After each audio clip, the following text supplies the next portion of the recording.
What if the moment a global mining titan walks away from your country is the moment you finally win the game it thought you weren't even playing? That's the uncomfortable question hanging over Canada right now, and it's the reason this story is nothing like the headline suggested. Because Glencore didn't simply shut down a smelter, it didn't simply trim costs, it didn't simply restructure. No, Glencore made a move it believed would free it from Canada's predictable but demanding rules, only to discover that the path it chose was paved with something far more treacherous. A policy maze waiting quietly on the other side of the border. And here's the twist most people missed. Canada didn't lose anything. In fact, the country gained the one thing no corporation can ever manufacture: momentum. The decision that was supposed to weaken Canada's refining backbone instead triggered a national awakening about industrial sovereignty. Before Glencore's exit, the Horn smelter was seen as a legacy asset, a symbol of a fading era. But the moment it went dark, something else lit up. A sense of urgency, purpose, and clarity that Canada hadn't felt in decades. So let's answer the question head-on. Did Glencore's retreat hurt Canada?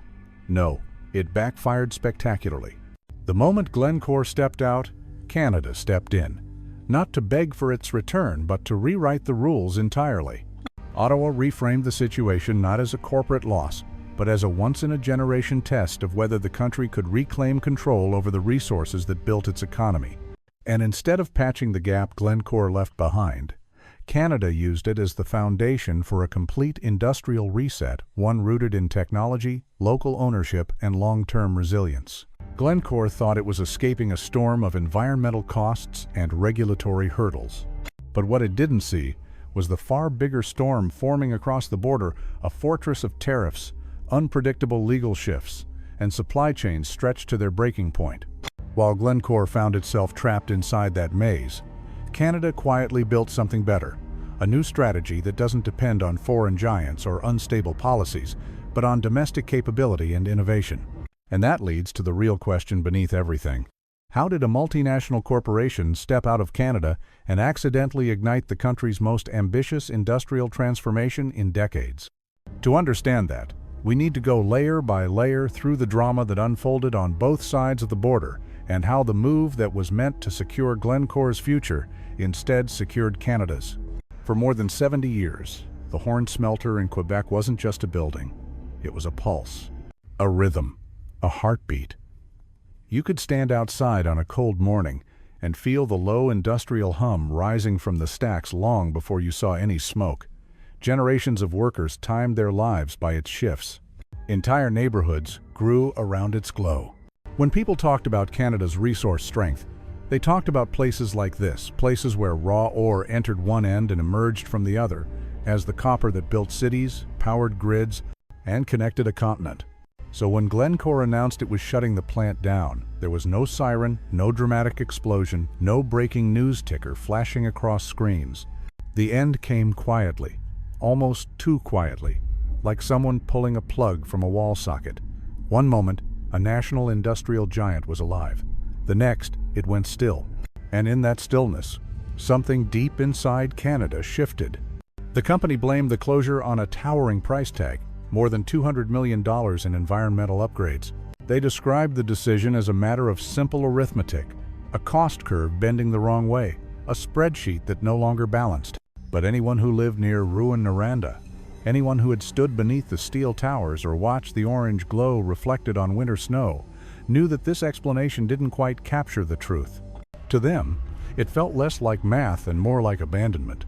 Workers poured out of the gates that final day, carrying boxes filled with the small artifacts of working life: safety glasses, hard hats, photos taped to lockers. Some didn't say a word. Others stood in groups, trying to swallow anger that had nowhere to go. A few cried openly. It wasn't just a job they were losing. It was identity, stability, the story their families had been part of for generations. And for the rest of Canada, a far bigger question loomed. If Glencore could walk away from the country's last surviving copper smelter, what else could foreign giants walk away from? What other strategic industries were only one quarterly report away from disappearing? The effects rippled fast. More than 1,000 workers were left in limbo. Suppliers scrambled. Northern communities, and not just in Quebec, felt the ground shift beneath them. Economists called it a shockwave. But on the streets of Rouyn-Noranda, it felt more like an earthquake, the kind that doesn't just knock things over but changes the shape of the land itself. Within days, conversations across the country turned sharper.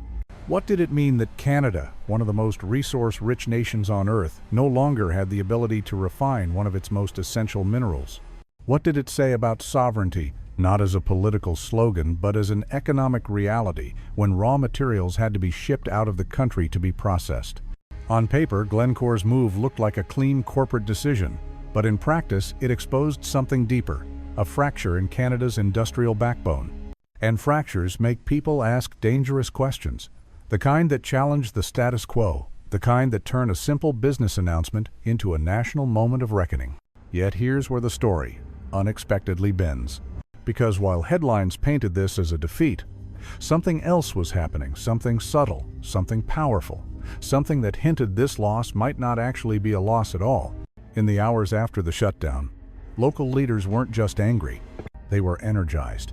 Quebec officials demanded answers, but more importantly, they began sketching out alternatives. Ottawa, usually slow and careful on resource issues, moved with unusual speed. Meetings were called, funds were discussed, proposals were drafted. And across the country, a realization spread. If this plant was the last of its kind in Canada, then maybe the problem wasn't Glencore leaving. Maybe the problem was letting the country's critical infrastructure rely on a single foreign-owned facility in the first place. That's when the narrative flipped. People began to question whether Glencore had really left because of environmental costs or because it believed the grass across the border was greener. After all, the United States was marketing itself as a friendlier, cheaper, more flexible place for refining. A place where companies could operate with fewer constraints, fewer costs, fewer obligations. Was Glencore really forced out? Or did it simply see an opportunity to escape Canada's rules for a supposedly easier life? If that was the bet, it was a bold one. But bold bets aren't always smart bets. Behind closed doors, several Canadian officials described Glencore's exit as a self-inflicted wound, not for Canada, but for the company itself. Because what Glencore saw as a burden, Canada suddenly saw as leverage. A wake-up call. A chance to retake control of something it should have never ceded. But none of this was visible yet to the public. All they saw was a shuttered plant and a bitter metallic silence settling over a town. It would take months for the full picture to come into focus. Months before anyone realized that Glencore's departure wasn't the end of something but the beginning. At the time, though, the questions grew louder. Was Canada losing control of its own resource destiny? Could a nation so rich in minerals be so dependent on foreign refining capacity? And if a multinational was willing to walk away this easily, what did it mean for the industries that would define the next century? The uncertainty didn't last long, because soon, a new narrative began forming, one that no one, not even Glencore, saw coming. But before we get there, we need to travel south of the border, into the place Glencore bet everything on. Because while Canada was grappling with a painful silence, Glencore stepped confidently into what it assumed was a friendlier industrial landscape. It didn't know yet that it had walked into the center of a storm Canada would never have to face. When Glencore crossed the border into the United States, it believed it was stepping into clearer skies. The company framed the move as a pivot toward efficiency, toward competitiveness, toward an environment where the rules were lighter and the margins wider. To executives, the U.S. looked like a welcoming valley compared to Canada's more demanding terrain, a place where cost curves could finally bend in their favor. But valleys can be deceptive. They can hide shadows, bottlenecks, and walls that only reveal themselves once you're standing inside them. The first wall appeared almost immediately. A national security tariff so steep, so sudden, and so sweeping that it changed the economics of copper overnight. Washington rolled out a 50% levy on refined and semi-finished copper, a move framed as a protective shield, a way to safeguard domestic industry from what officials called strategic vulnerabilities. But the shield cast a long shadow. And that shadow fell squarely on companies like Glencore, who had just left behind their last stable foothold in North America. Inside the industry, people whispered about it as the fortress, a towering trade barrier built from political urgency rather than industrial logic. The intention may have been to create safety, but what it actually created was turbulence. Because the United States, for all its industrial power, no longer had the refining muscle to support such abrupt defenses. Only 2 primary copper smelters remained in the entire country, just 5 refineries, less than half the capacity America had back in the year 2000. In other words, the fortress was built on soft ground. So when that tariff detonated across the supply chain, it didn't just hit foreign players, it hit everyone. Prices spiked, import costs surged, inventory thinned. Domestic manufacturers, already squeezed by global turbulence, found themselves paying more for every ounce of copper they needed. And Glencore, which had expected to save money by operating in the US, saw the numbers flip on its spreadsheets almost instantly. What was meant to be a shortcut became a detour. Suddenly, shipments that once moved smoothly were stalled at ports. What used to be routine border crossings turned into long delays. Supply lines that had been stable for decades twisted into unpredictable patterns. The cost of trucking climbed as fuel prices surged across states. Warehouses faced shortages. Copper that once flowed like water through the system became a slow trickle. Within Glencore's American plants, managers watched their margins narrow week after week. Not because of Canadian environmental rules, not because of labor issues, but because the system they had moved into was now warping under the weight of its own protection. And the storm didn't stop at logistics. Washington's shifting stance on mining, refining, and environmental standards added a second, more complicated layer of risk. New investigations were launched into corporate transparency. Compliance rules changed. Emissions requirements tightened. Some of these rules contradicted each other. Others overlapped in confusing ways. For companies trying to plan long-term investments, it felt like navigating a maze whose walls kept moving. This was the irony that no one missed, not in Canada, not in Quebec, and certainly not among the workers Glencore left behind. The company had fled a strict but predictable system, only to land in one that was less predictable and far more punishing. Canada's regulatory landscape may have been demanding, but it had consistency. It had clarity. You knew what you were dealing with. In the United States, Glencore discovered a different reality, a policy environment where rules could shift with political tides, and where a single tariff could upend entire supply chains overnight. Inside the company, some executives reportedly described the situation as policy whiplash, an instability that made planning nearly impossible. They weren't wrong. When the ground moves beneath your feet, even small decisions feel like gambles, and Glencore had just made a very big one. Meanwhile, American manufacturers those Glencore expected to serve found themselves struggling as well. For them, the tariff was not a shield, but a cost multiplier. Resistance grew, complaints mounted. Analysts warned that the real losers were not foreign companies, but domestic businesses now trapped between prices they couldn't absorb and supply chains they couldn't depend on. And through all this turbulence, the United States kept adjusting its defenses, building higher walls, thicker rules, stronger fortifications, never noticing that the foundations were already cracking. Which brings us back to Glencore's original move.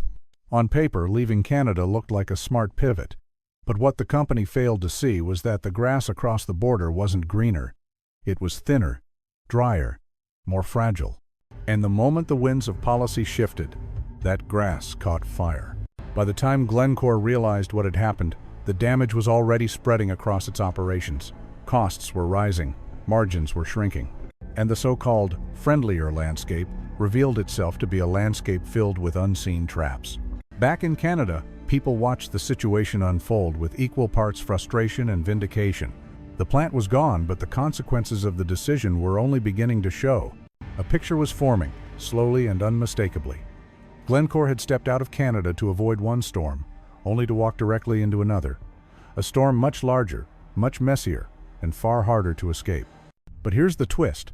While Glencore was losing its footing abroad, Canada was quietly doing the opposite. Because the moment the smelter fell silent, Canada began building something new. Something Glencore never planned for, never expected, and possibly never even imagined.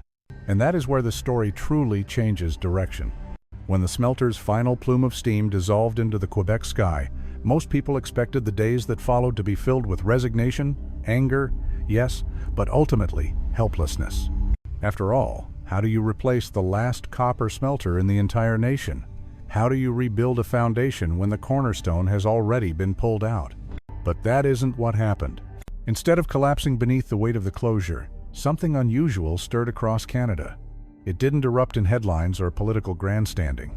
It began quietly in back rooms, in emergency meetings, in late-night calls between Quebec officials and federal strategists. It began with a question that no one had fully dared to ask before. If a foreign corporation can walk away this easily, then why are we letting our resource future depend on them at all? What followed wasn't panic. It was movement. Ottawa reacted first, not with outrage, but with an eerie sense of clarity. The shutdown, painful as it was, had ripped away the illusion that Canada's resource strength was guaranteed. Suddenly, the conversation wasn't about Glencore anymore. It was about Canada itself, what it could build, what it could control, what it had allowed to slip through its fingers over decades of underinvestment in its own refining capabilities. In a series of intense meetings, advisors began reframing the episode as more than a corporate setback. They called it a test of industrial sovereignty, not in a nationalistic sense, but in a practical one. If Canada couldn't refine the minerals it extracted, then those minerals weren't truly Canadian. They were simply commodities crossing borders, creating value elsewhere. The departure of the smelter exposed that truth with the sharpness of a blade. Quebec officials, still reeling from the loss of more than 1,000 jobs, didn't retreat either. In fact, they leaned in. They demanded a national response, not a patch, not a subsidy thrown onto the ruins, but a structural shift. They argued that if the last smelter was gone, then it was time to build a new model altogether, one that didn't depend on foreign decision-makers or short-term cost calculations happening in boardrooms thousands of kilometers away. And slowly, that idea took hold. Canada began to articulate a new vision, one that reversed decades of complacency. Instead of viewing its mineral resources as something to be dug up and shipped out, the country started planning how to capture the entire value chain from extraction to processing to advanced materials. It wasn't just about replacing what was lost, it was about surpassing it. The federal government moved with a speed that few had expected.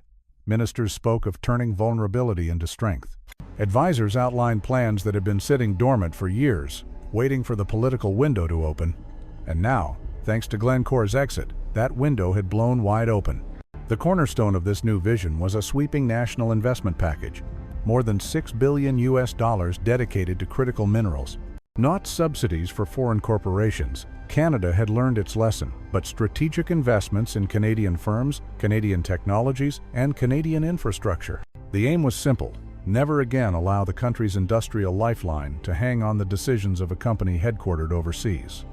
Alongside that came something even more radical: the Essential Mineral Sovereign Fund.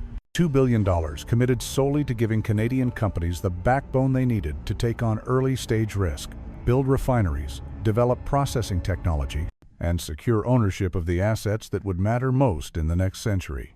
It was a signal to the world that Canada wasn't waiting for a replacement smelter or a new Glencore.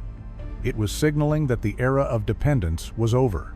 Across provinces, conversations shifted from what we lost to what we can build. Saskatchewan accelerated the development of its rare earth processing facility, a project that would position Canada as one of the only players outside Asia capable of turning raw ore into advanced magnetic materials. Ontario leaders began exploring new refining technologies powered by electrification and automation. Even regions far from the epicenter of the smelter closure started to imagine new industries growing from the ashes of Glencore's departure. What made this moment extraordinary was not just the speed, but the unity. Labor unions, often at odds with industry groups, found themselves aligned in frustration and impossibility. Communities that once depended on traditional mining employment began envisioning cleaner, more advanced forms of resource development. Indigenous partners demanded and received a seat at the table, recognizing that any new resource future must include their leadership. And through all these conversations, one truth hovered like a silent agreement: Canada wasn't going to chase Glencore. There would be no begging, no incentives thrown at the company in the hope it might reconsider. Instead, the country was choosing something radically different: self-reliance.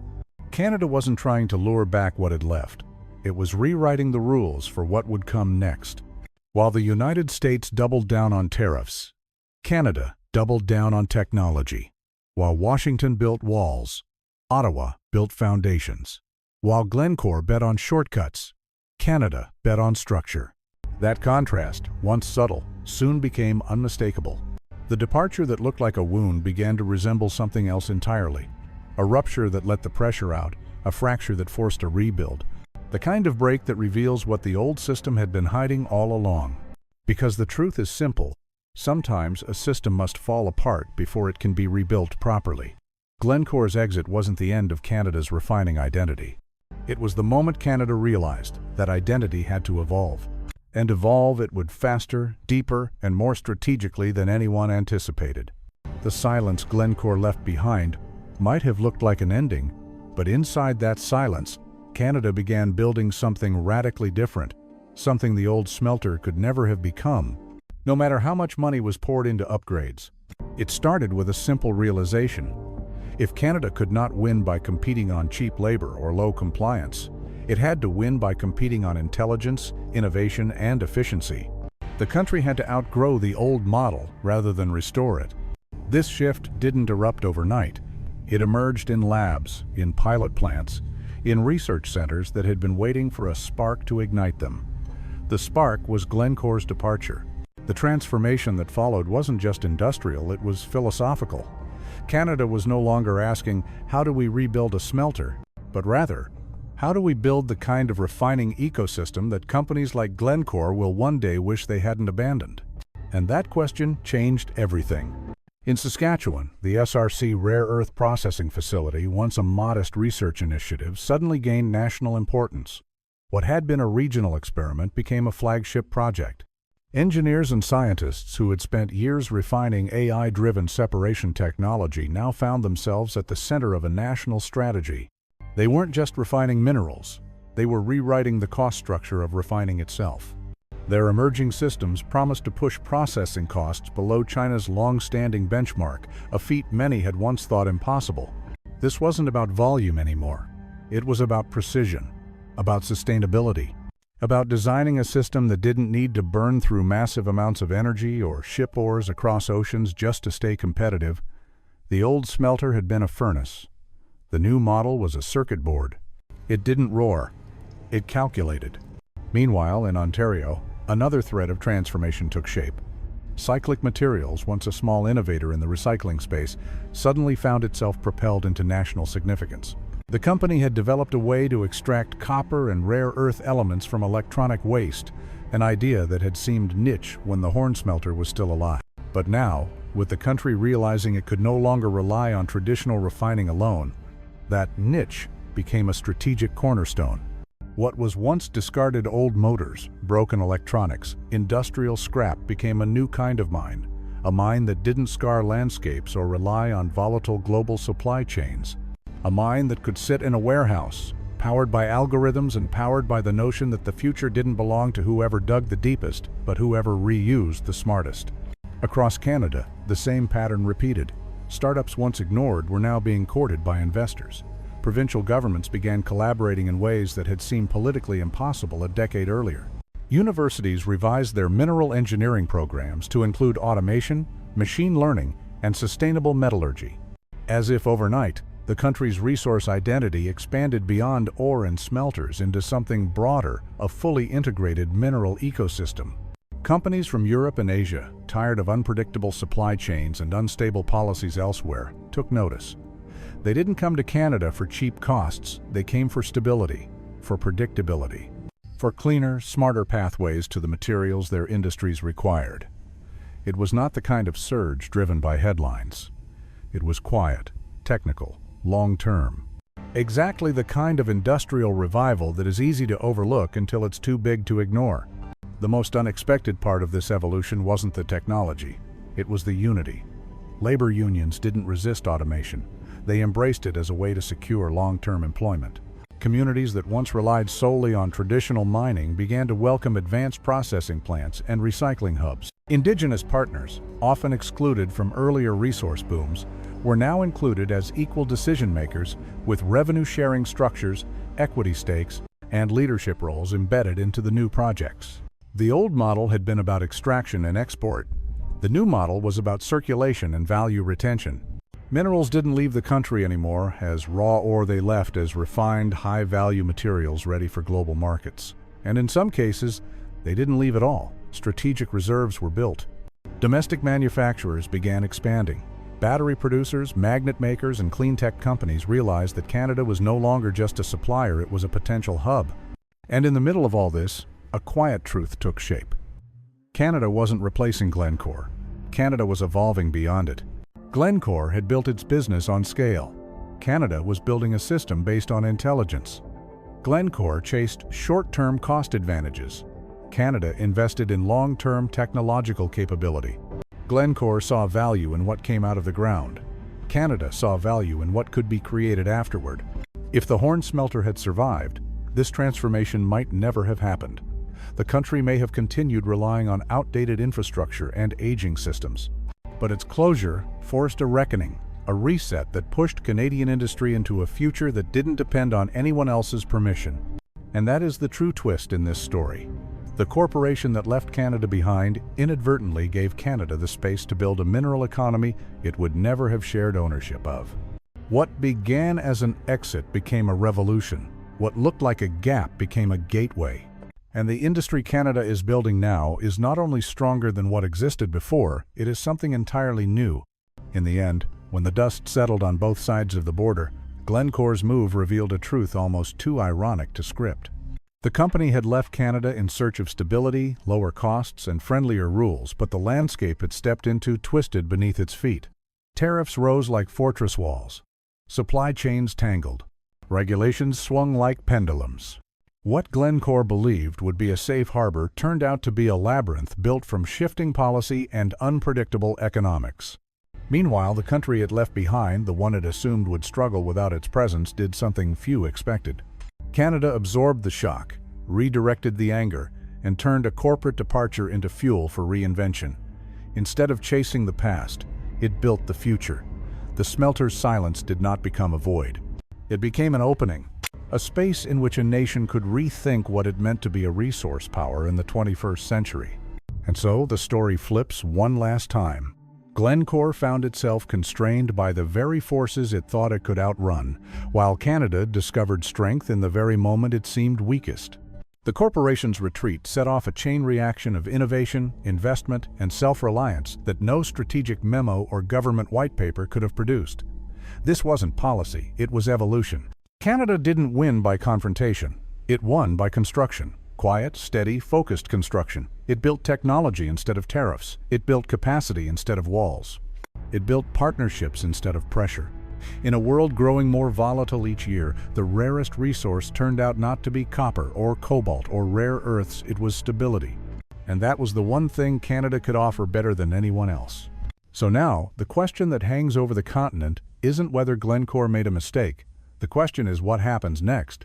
Will Canada's new mineral ecosystem redefine North America's industrial map? Will the United States continue fortifying with tariffs while Canada fortifies with innovation? And in an age when strategic minerals are the backbone of every major industry, from electric vehicles to clean energy to national security, who truly holds the advantage? Perhaps the real lesson is this. Companies chase short-term certainty, but nations rise on long-term structure. Glencore bet on the former. Canada built the latter. And as the new mineral economy takes shape, the world is beginning to notice.